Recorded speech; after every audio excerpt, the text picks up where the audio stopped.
हे एभ्रिवान, नमस्ते सबैजनालाई र स्वागत छ मेरो सिकास किचन च्यानलमा। र आजको भिडियोमा म तपाईहरुसित खीरको रेसिपी शेयर गर्न गइरहेको छु।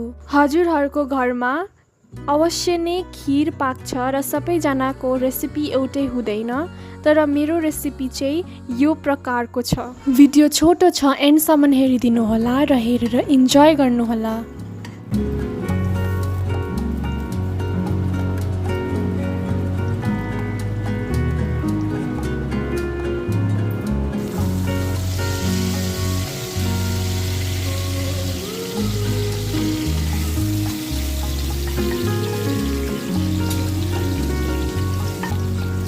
चामल चाहिँ मैले पहिल्यै आधी घण्टा भिजाएर राखेको थिएँ र त्यो भिजाको नै म अहिले हाल्दै छु।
हजुरहरूलाई कस्तो लाग्यो यो भिडियो कमेन्ट गरिदिनु होला, अनि मेरो सिकास किचन च्यानललाई सब्स्क्राइब अनि यो भिडियोलाई लाइक र शेयर गर्नु नभुल्नु होला।